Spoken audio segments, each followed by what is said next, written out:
You're watching Force 13's live streaming service.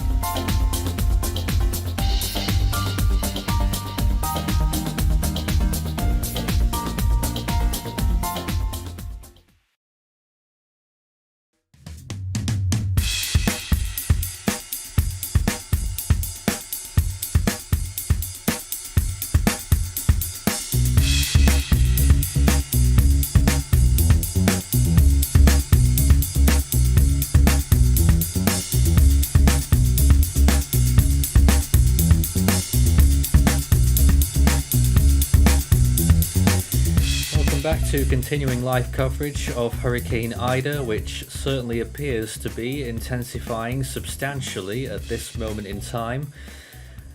But we don't really have the information to back it up. Last we saw on the recon flight is that it had 85 miles per hour sustained winds and a pressure of 984 millibars. There comes a point where it's visually improved so much since then that we'll have to make a judgment call.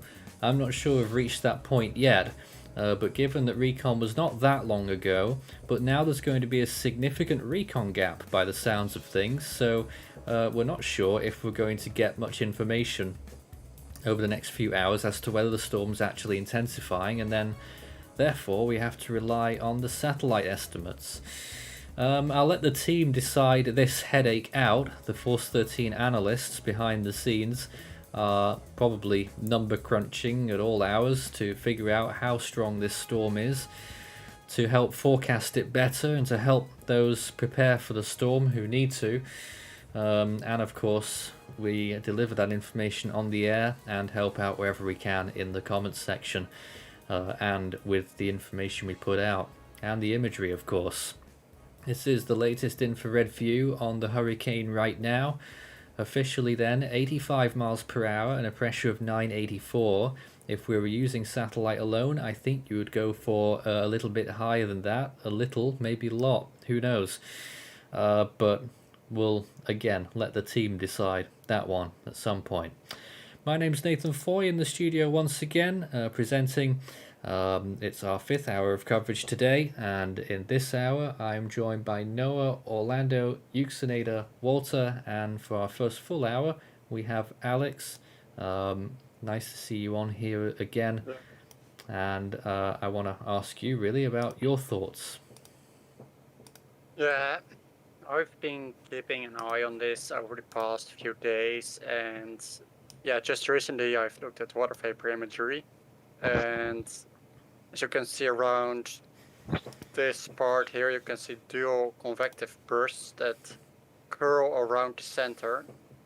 And this was our first warning that the storm was ready to organize even faster and basically prepare for an rapid intensification phase. If not, it's already in one, and the highest ocean heat content and such is yet to go. The environment is becoming more favorable, as well as its upper level setup. Here you can see its outflow, it's really expanding. First it was basically this, and now it's as large as this and still growing. Now, you can also see the eye clearing here. Now Alex, you're one of our cyclone analysts that I mentioned earlier.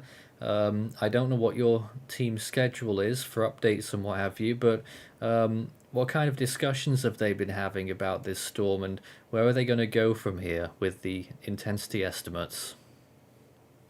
Currently we're still keeping a close eye on what we have received from recon data so far, and we're also keeping close eye on what the National Hurricane Center first mentions in its discussions about Ida, and after that we're going to look at its satellite presentation, its visual presentation, and surface observations if possible. There are buoys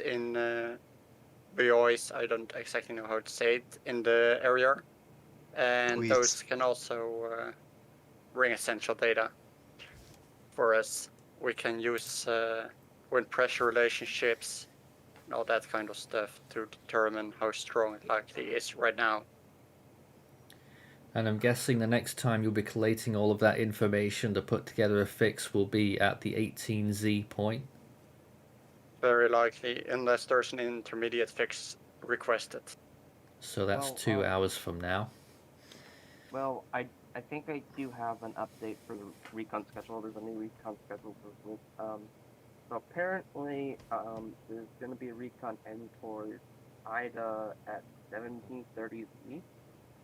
Okay, that's not so bad. That's tomorrow. That's Or tomorrow. tomorrow. Oh, it is. Oh. My bad. I thought that was today. Yeah, the people in the chat thought the same. Let's see. Yeah, I what was thinking the same. I think like when my clock said 29th, and I realized that it was 12 a.m. in my time zone. This is remarkable. Latest eye temperature is now minus 10 degrees. Actually, I'm hearing -7 possibly. Yeah, I'm hearing it as well. Ethan is talking about -7, yeah.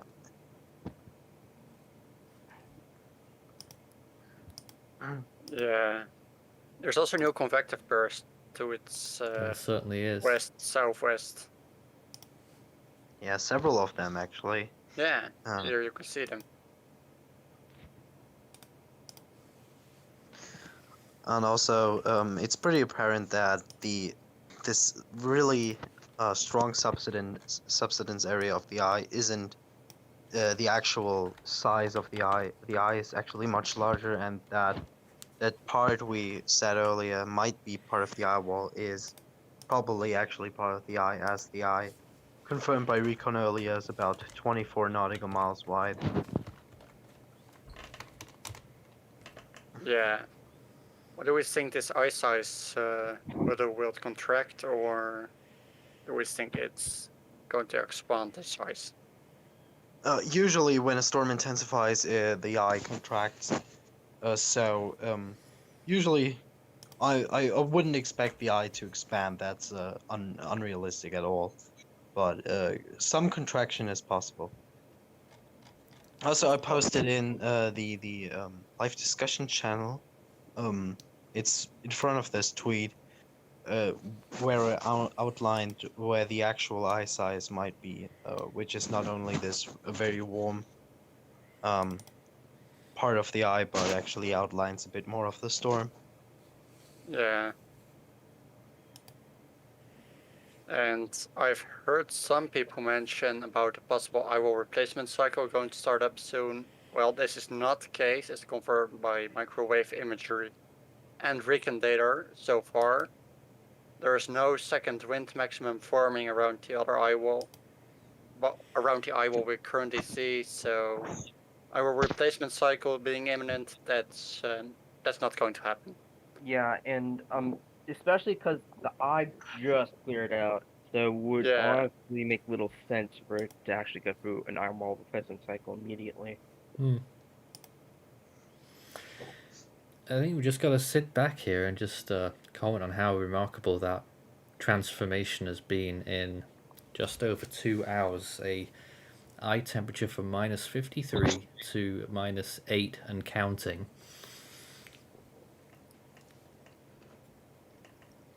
And I don't think it's entered the most ideal, like the best conditions for that.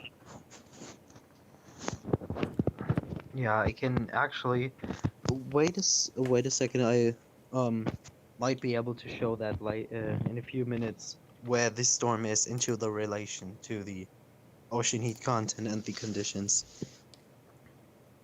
Must be getting close. Yeah, this new burst is partially covering what we see so far of the eye. That's definitely a fair larger area than we see right now. It's evident in water vapor.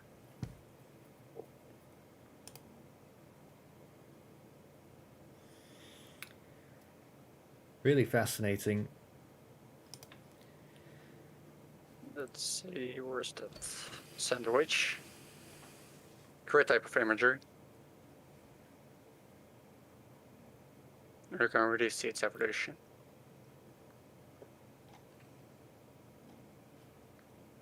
like once it's over this 200 kilojoule per square centimeter area, that's the amount of energy that's stored in the ocean, thus the name ocean heat content. Well, once it moves over that area and it's already likely a strong hurricane or even a major at the time, then you're likely to see even more significant intensification than it's already doing right now. And with this better outflow setup as well, we are likely to see a better ventilated storm, which would also result in an easier intensification, as seen by plenty of systems before last year, as well as we saw with Grace, where the outflow really improved after the ice started clearing out. And By the way, some people are saying this is looking better than Grace. it is looking better than Grace, but Recon has confirmed it isn't as intense just yet. Gee. And Grace had quite a short period, so didn't have the best banding or anything. This is really showing what the potential to go fast right now. Well, there is the latest visible imagery of what is an emerging eye, and just got a new satellite frame, a -9-degree eye. I mean, it's just pretty remarkable. With temperatures like that, that indicates a potentially a fairly intense storm. Certainly will be by the looks of things. Let's see what For other context, uh-huh. for context, that's about 30 degrees warmer than Cyclone Ampan at its peak. Huh. Not the official peak, but the peak where it wasn't in our replacement cycle before. A question there, could the eye formation be the reason it hasn't rapidly intensified yet? That's not normally no. the case. Well, No, I don't know where this comes from. I Makes no think sense. it is possible the system at first, after land interaction and small dryer intrusion, it focused on getting its core in order first. And that's what we're seeing right now. It's resulting in this eye, which is right now, I think, resulting in a fast pressure drop and strong wind increase.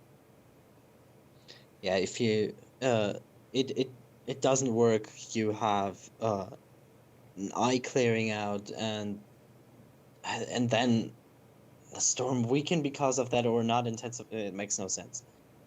That's Yeah. that's not how it works. Noah, are you ready to show us some model runs? Yeah. Shall I come back in a few minutes?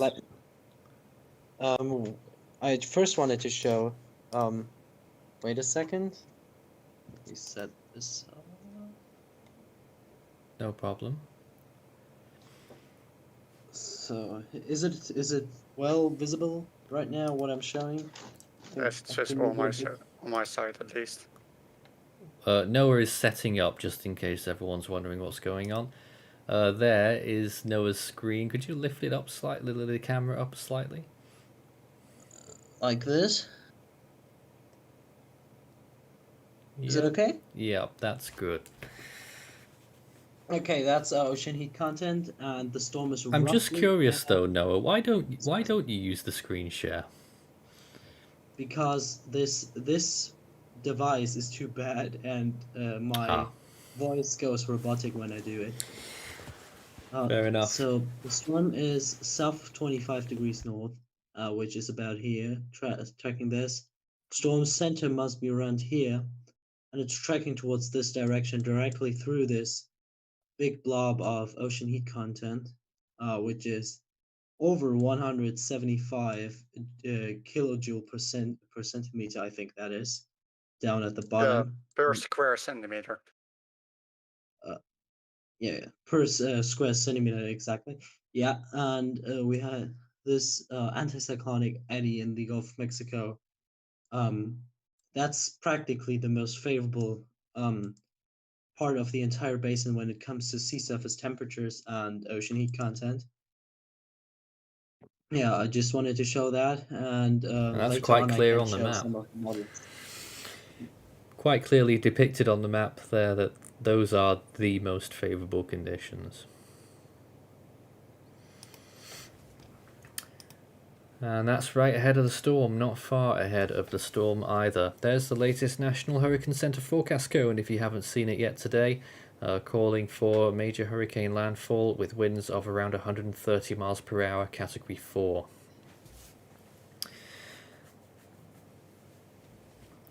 Keep the questions coming in. We'll do our best to answer as many as we can. How strong do we think Ida will get? That's probably one of the most basic questions we have, and yet it's one of the most difficult to answer. But the National Hurricane Centre are going with a Category 4 peak, and I think that is probably on the cards the way it's looking on the satellite right now. Does the speed of this temperature drop equate to the predictive future strength of the storm? Not directly. Again, I just use it really to give you a little indication of how the storm's progressing. And generally, those warmer eye temperatures mean a stronger storm. Not always, in some circumstances, and it only gives you just a rough idea. It's not really a massive indicator to a specific wind speed, but it tells you what storms are strong and what storms are weak. First of all, it has to have an eye to be of any strength, really. And wow, latest temperature check there, -5. So still, the temperature's still dropping. Rising. Oh, that's what I meant. We're about to hit the positives, which is Okay, bad. I have some satellite imagery here to show some things. I hope this is visible well. Yeah, it should be. Yep. So yeah, we have Ida here, clearing out its eye, moving towards the northwest. There's a big ridge north of this here. Mid-level ridge which is gonna steer it westward. The upper levels we have in the western side of the Gulf of Mexico, upper level low, and you can see this here a little bit in the rotation, and this is slingshotting some of the outflow out, fanning out.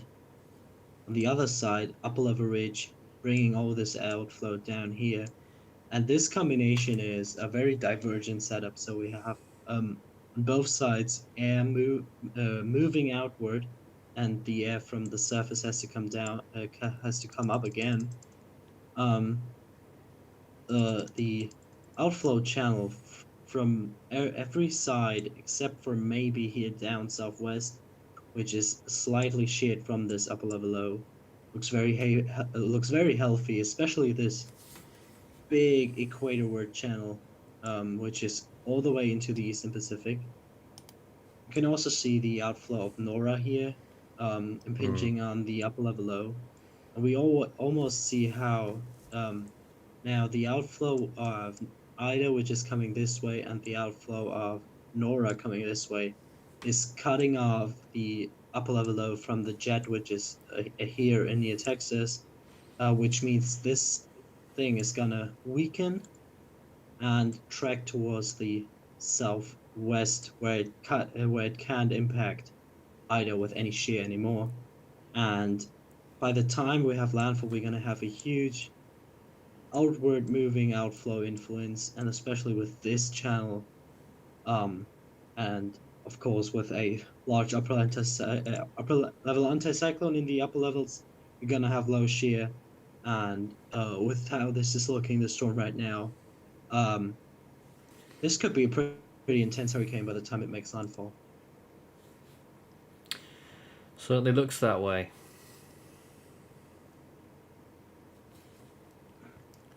Yeah. What are we loading now? IR imagery for Hurricane Ida. Let's try to dissect some of it. It loads a bit. It's 50, 60, 70%, 80, 90, an hour 100. So Oh yeah, you can see really good how this thing is doing. Convective burst, maybe I gotta get here the dark thing. Convective burst firing up, especially on the southern side of the system, and you can really well see the outline of the eye, how large it actually is. It's about this. So you could imagine that in a Okay. clear eye, everything within this circle here actually clears out. And going here, can see how much this entire area has warmed. So that slot And mentioned earlier is then the eye then? yeah, that's part of the eye. You can Okay. see here this part warming. This little slither of higher cloud tops actually warming, and now all this part in the eye is warming. And also the structure is improving in terms of symmetrization. If you draw it, it's still a little bit elongated from that's northwest to southwest CDO, and a little convection north of the eye. But that's usually a structure which can solve those problems, those little problems in the overall structure pretty fast with those convective bursts. So far, they haven't had any problems of wrapping around the entire system, which shows a healthy environment with low shear and divergent outflow, as I mentioned earlier. And going here a little bit above, you can see how impressive the outflow is towards this side and how impressive the banding is. Really, some of the most impressive banding we've seen all year, in my opinion. Thick cirrus outflow into this direction, which is pulled this way by the upper level low. Impeccable appearance. Yeah. Should we dissect some of the model runs? Yep, let's have a We look. could- GFS should be newly released by now. So the 12Z run, is it? Yeah. So yeah. The Western Atlantic is pretty good. So it deepens the storm to looks like 966 millibars by the time of landfall. And here we can see this upper level environment on the model being depicted. Upper level low here, and this huge outflow channel towards the equatorial direction. Also, good towards polar, good polar outflow. So nice dual outflow. And I'm now using the product which shows the potential vorticity, and this pretty much shows the influence of the anticyclonic outflow from the storm. So everything marked in blue is associated with the storm's outflow. Everything marked in orange, like this big trough here, is acyclonically rotating upper level feature, which is not associated with the tropical storm. And we can see huge influence of the storm towards the south, and also this pretty symmetric dome of blue colors over the actual center position of the storm, which is right here. And it's also apparent very moist environment. And as I said before, the GFS takes it to 966 millibars before landfall, which might be a little bit conservative. Looking at the current trends in the storms on the satellite imagery, landfall time on the GFS is roughly 30 hours from now. The zero hour is 12Z, so that's about 3 or 4 hours ago. And so it on the GFS it takes about 27 hours from now to make landfall. Let's see if the HWRF. That's probably an older run. That's the 60 run, but we can still look at this. The current time should be should be around here, so it shows the hurricane with roughly the right intensity, 80 knots. That's 85. That's 90 miles an hour. and then strengthens the hurricane rather rapidly, and then peaks it at low end category 4 just off the coast of Louisiana with winds of it's low end category 4 with winds of 130 miles per hour and a pressure of 951 millibars, and then makes landfall pretty far west. That here's New Orleans. I think Houma, New Louisiana would be around here, so pretty much into central Louisiana, and then quickly decaying inland, and moving out of the picture. So something to note, on the HWF has which, oh yeah, you can see it here, right here, really good. These bands of supercell thunderstorms on the eastern side, when the storm comes on shore.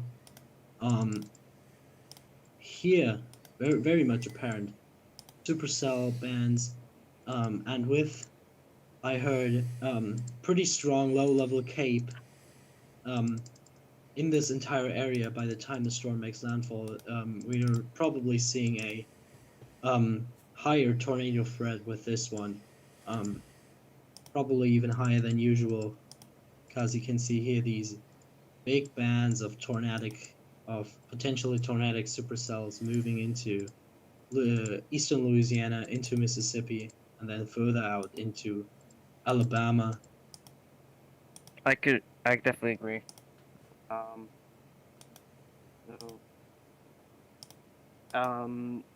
We're also, I'm not sure if we've mentioned this yet, but I believe the eye temperature, I think it's hit negative 1.6.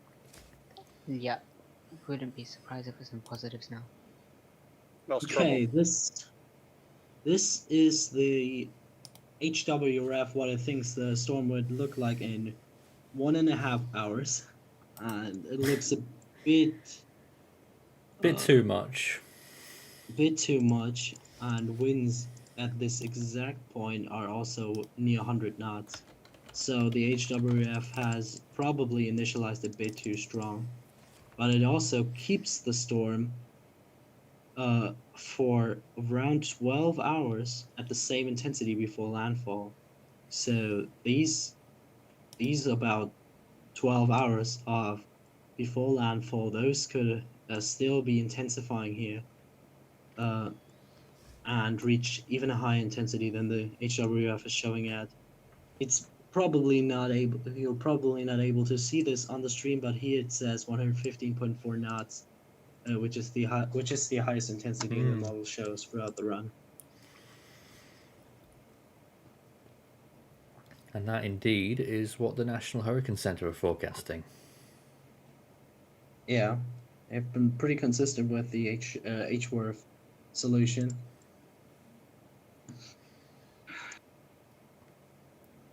You're not going to the NAM 3 kilometer, are you? No, I'm not. I mean, we could take a short look at what the HMON is doing. It initializes. Oh, that's the initialization of the 12Z run, so it doesn't Okay. look bad. 983 millibars. That looks actually pretty good. 77.4 knots, 983 millibars initialization. That's not really bad. We'll see what the smaller run does afterwards, with the intensity of the storm. But that would actually be pretty interesting. All right, a good initialization there. Anything else? No, not really. All right I then. think Well, that showed a big, broad picture of the storm and how the conditions are. certainly is. So now that we know that the storm has a -2 degree eye, it continues to become more of a picture, more of a sight, more and more impressive as time goes on. We're going to take a short break here. We'll be back with more coverage on the storm after this.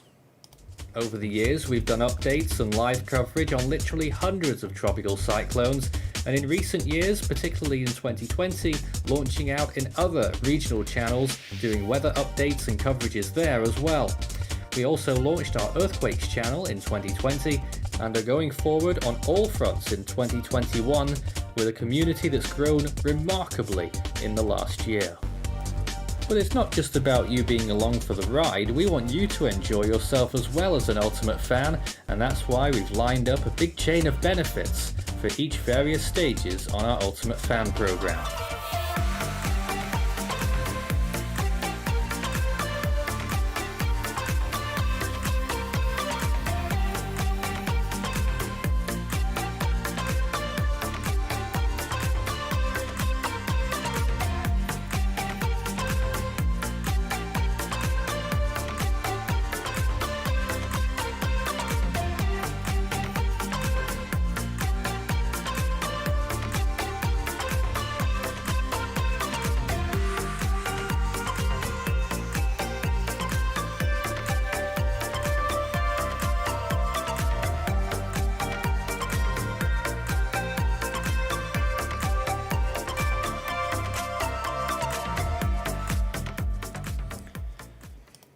Force 13 live coverage continues on Hurricane Ida, which is probably becoming clearer and clearer that it's intensifying in the Gulf of Mexico.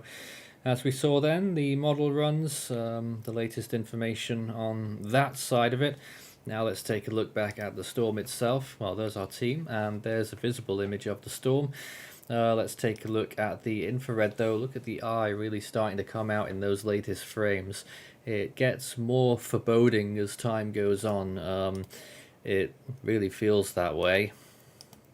An eye temperature that we got recently of -2, and well, at this point that's just, we've had, you know, high-end category 4s with eye temperatures like that. Obviously, as we've mentioned, it doesn't tell the whole story, but what, I mean, just to talk to our team once again, what can we really tell people at this point? How long has it been since that recon pass, and how much could it have changed since then? It's really hard to say, to be honest, since there's a discussion that this system might have undergone Eyewall replacement cycle without us knowing. Sneaky thing. That we're seeing the results right now. That was the reason why the winds didn't really increase. Yeah, that would be an easy explanation of why the pressure wasn't really changing quite dramatically, or even though it was improving structurally. Yeah. Yeah. Of course, there were hints of that since Cuba, so if that's the Yeah. case and it's wrapping up right now, that is not good, because that means both the wind field expanded and now it's pretty much back on track, as we've seen already, to continuing on the period of rapid intensification with a larger structure to work with. Yeah, I've got the microwave data from 1047C, and yeah, this microwave does suggest that it had an outer eyewall forming at the time, and that's right around when it didn't really increase in winds or anything per recon. So it's very likely it developed an outer eyewall, and yeah, it replaced its old eye with this larger one, and the large one is what we're seeing right now. And with its current intensification phase that's observed, it's bad news. Both a larger wind field and higher surge are possible if this indeed happened.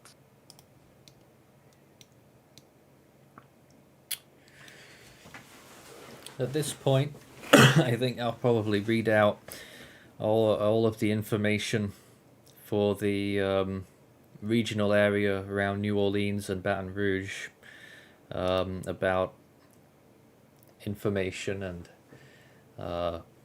preparedness. and this was issued this morning. So just to read out the situation overview. It's in the southeastern Gulf of Mexico and will rapidly intensify as it moves northwest across the Gulf today. Ida is expected to make landfall as a major Category 4 hurricane along the southeast Louisiana coast Sunday, bringing life-threatening storm surge, flooding, damaging winds and flash flooding to portions of southeast Louisiana and southwestern coastal Mississippi. Conditions are currently expected to deteriorate tonight into Sunday, so all residents should rush preparations to completion today for this storm. Remember, if your local officials order an evacuation, leave, which I hope those people have. Protect against life-threatening surge, having possible catastrophic impacts across all of coastal southeast Louisiana and portions of coastal Mississippi west of Biloxi. Potential impacts include widespread deep inundation with storm surge flooding greatly accentuated by powerful battering waves, structural damage to buildings with many washing away, damage greatly compounded from considerable floating debris. Locations may be uninhabitable for an extended period. Near shore escape routes and secondary roads washed out or severely flooded. Flood control systems and barriers may become stressed. Extreme beach erosion, new shoreline cuts possible, massive damage to marinas, docks, boardwalks and piers, numerous small craft broken away from moorings with many lifted onshore and stranded.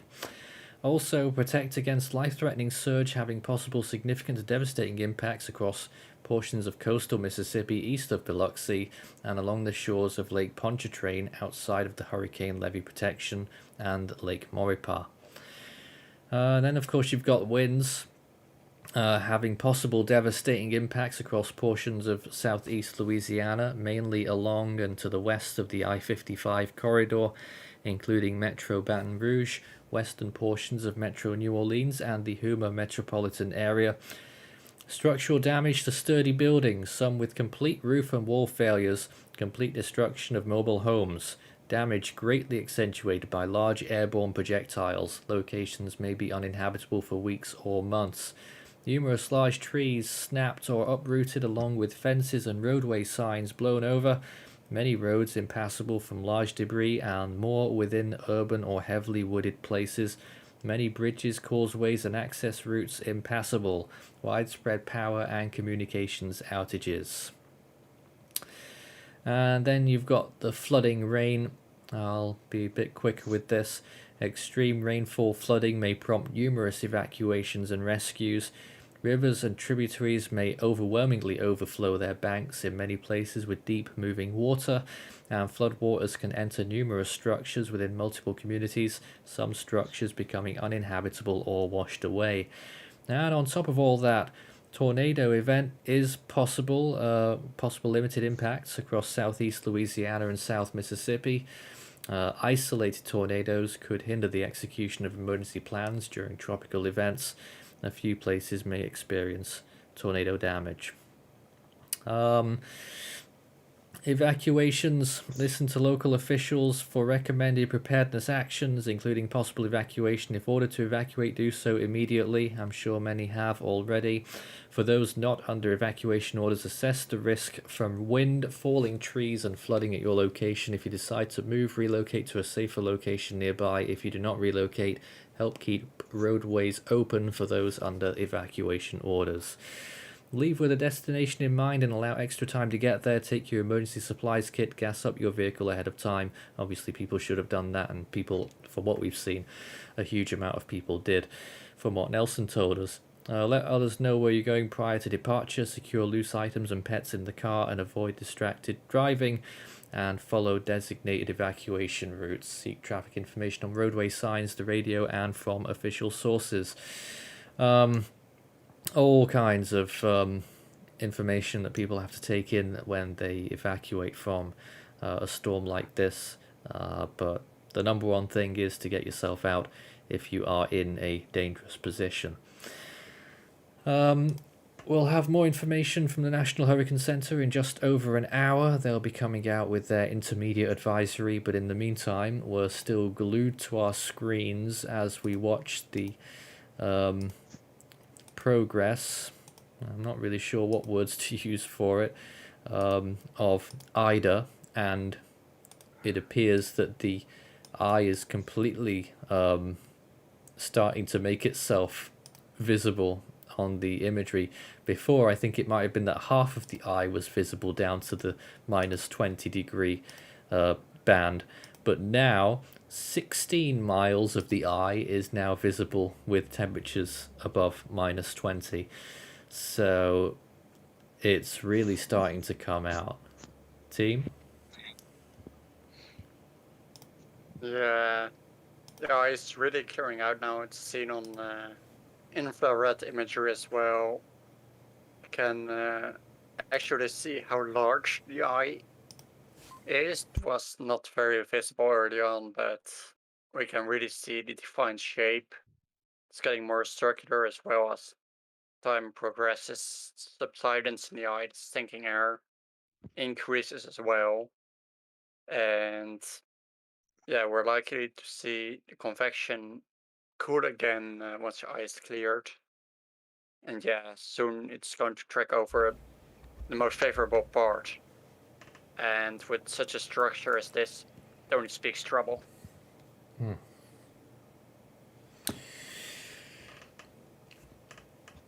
A few questions. Eden says, do you have any data from buoys in the area of the storm on current wave heights, trying to figure water level factoring in high tide and storm surge? For this, we would have to look at priori reports, and I'm not sure how to get access to those. I vaguely remember, but I don't have it anywhere near me right now. We'll see if we can get some info on that, if anyone's on the team is listening in and has that. What is the latest eye temperature on Ida? I can tell you it's still hovering around, hold on, there might just be a new one here. The latest is +3. Oh, Yeah, so it appears now is the real intensification phase of this system. There's still this little gap in the northern side with convection, but overall it looks pretty healthy with the eye now clearing out, which is always a sure intensification sign. Oh dear.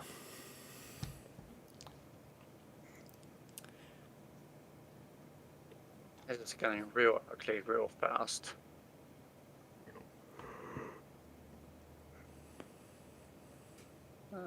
Sub-regional. So +3 degrees is the latest satellite temperature estimate. And it's really starting to look more and more the part as time goes on. It's going from one strength to the next throughout our coverage. We've been here for nearly 5 hours now. At the start of this coverage, this storm didn't have an eye on satellite, and Recon were just in it with 80-mile-an-hour winds. How strong do we think this could be now then? I don't. It's hard to speculate on a kind of thing like this when we don't necessarily want to, but people are really, I don't think hardly anyone believes that it's still 85 miles per hour, surely. No, it's probably 90 to 95. I know 95 miles an hour doesn't exist in the official thing because of not conversions, but if you're talking about actual wind speed, it should be around 90 to 95, approaching 100. With how this looks.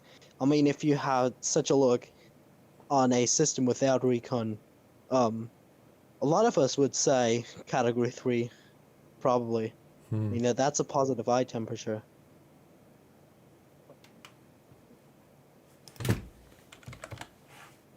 And also a lot of these satellite estimates have been going for 5 point. I think raw was 5.7 or so, and that would be a major hurricane strength system also. Who's Yeah. saying that? I think ADT raw was up to 5.7. Raw, yes, 5.6 on Sims, 5.7 on Noah. Yeah. Yeah. And from the overall structure, I mean, it's this banding and combined with this expansive outflow and the clearing eye.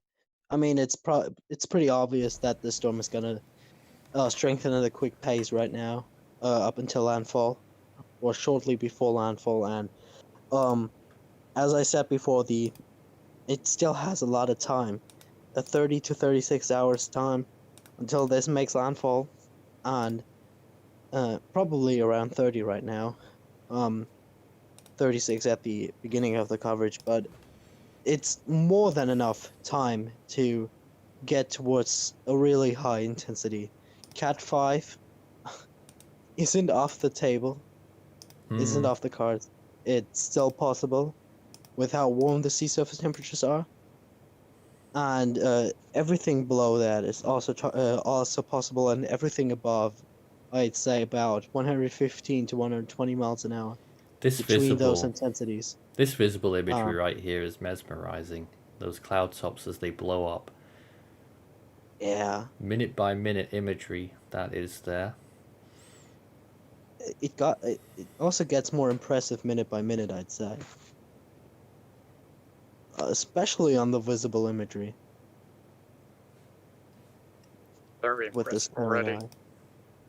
Yeah, and still has enough time to strengthen a lot. I mean, yeah, really unfortunate that we now went out of this very short duration, probably Eyewall replacement cycle. I mean, earlier we said there was no indication of an Eyewall replacement cycle, and there wasn't any obvious indication on satellite imagery. Later on, we had the recon radar data, which suggested that there might have been a double Eyewall, at least partially, which held down the winds a bit. This cycle, very short cycle, seems to be finished now, and I see no reason for it to not strengthen a lot.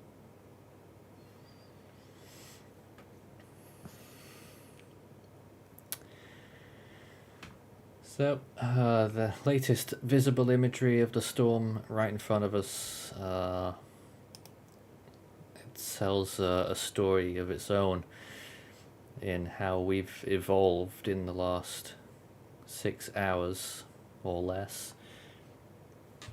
And yet, something that probably boggles many minds is that it hasn't changed the category. It is still a category 1 officially, and I'm pretty sure we're still going with that until I hear otherwise. The Force 13 team, the cyclone analysts, I think will be coming out with an update in an hour, along with the National Hurricane Center. Their intermediate advisory, which we will bring to you when it comes out live on the air. In the meantime, we're happy to take lots and lots of questions. It's one of the main things we do. Andrew says, just how large could Ida's tropical storm force and hurricane force wind fields expand?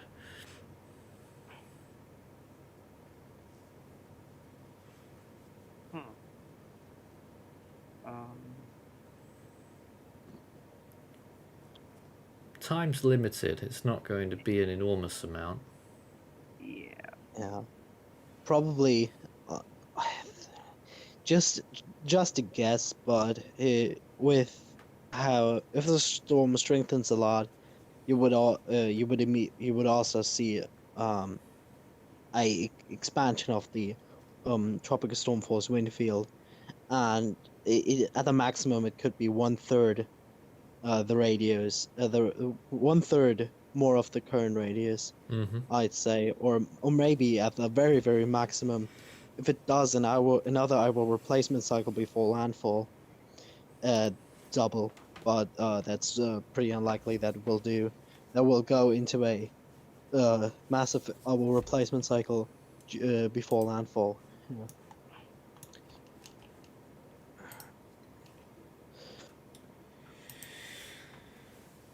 Anyone else from our team want to mention anything just now?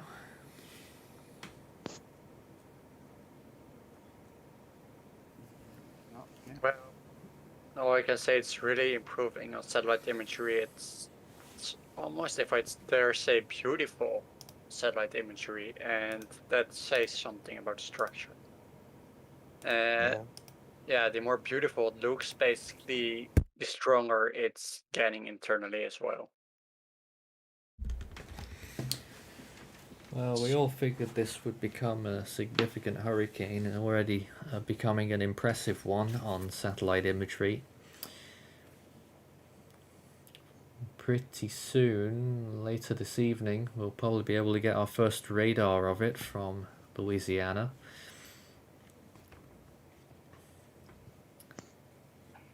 But for the time being, we're left with this imagery, and I don't know, it's... The more I look at this right now, the more it reminds you of Camille again. Don't mention this. It does. Someone in Discord as well mentioned, I saw this was a colored pic of Camille when I posted a satellite image of Ida, which is pretty chilling. That does say something about Eden. It's really only that it's potential Camille, scary. Only difference is that Camille was a Category 5 at this point in the Gulf of Mexico. At this point? Yeah. That's a feat in itself. 5, I think. That's a feat in itself, because wasn't it just becoming a Category 1 when it hit Cuba? I looked at it again, and it was a Cat 2 when it hit Cuba. Oh, it was? Okay. And I think a Cat 5 just shortly after leaving Cuba again. Yeah. And then it was a Category 5 for actually a pretty long duration. Weakened to Cat 4 shortly before landfall, and strengthened again to Cat 5 and 900 millibars, 175 miles an hour at landfall. Likely it could even be the very deepest landfall ever recorded in the United States, as the data from the Labor Day hurricane has a pretty intense, pretty large uncertainty bar. Yes, very large. Yeah, it's 1969 that it occurred, so say something. Labor Day hurricane was 1935. Yep, there's some more questions here. What are our thoughts on Tropical Depression 10, Hurricane Nora, and Invest 98L? I guess we've got a few minutes before the end of the hour to talk about the other storms out there, and I guess we'll go to Alex, because you've got the wide imagery to show us.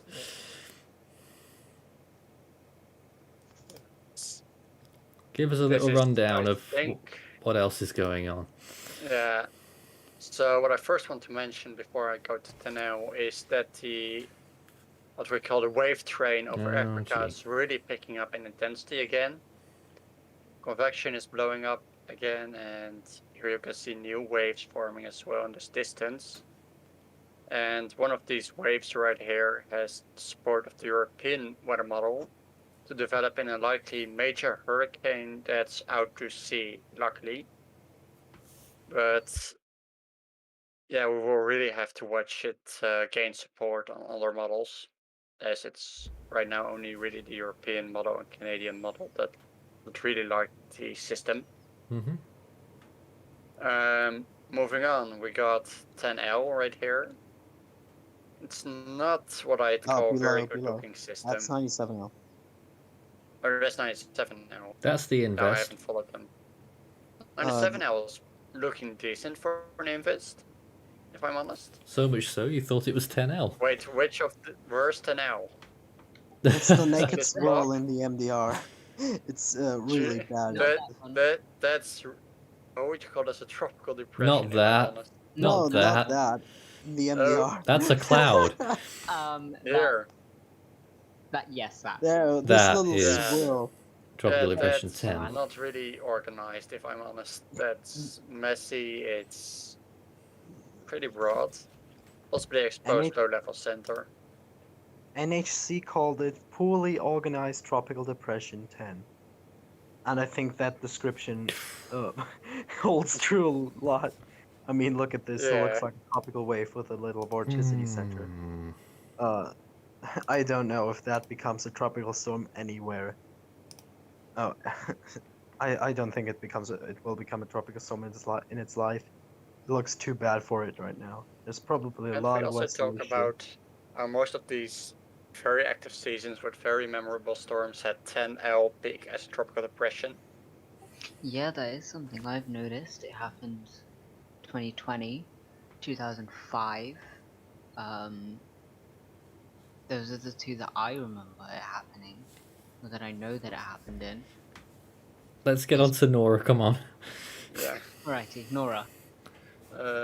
Let me go to Nora. Here it is. We'll also Shoot. get imagery on this real quick, so that's better imagery.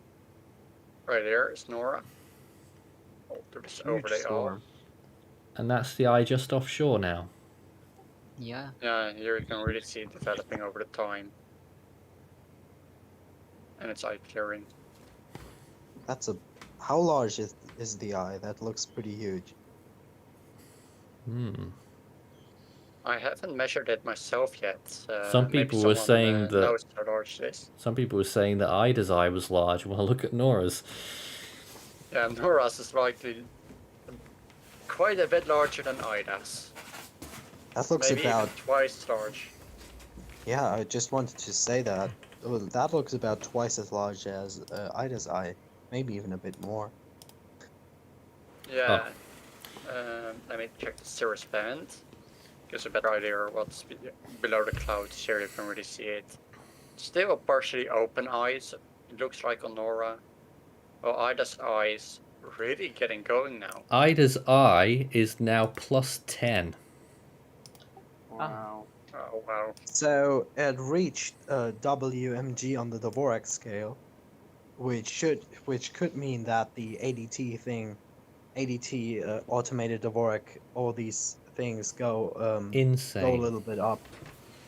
There's a difference of 1 night. In 3 hours, -53 to +10. That's a pretty intense structural revolution. Not revolution. It is. evolution. It is a revolution, sure. Yeah.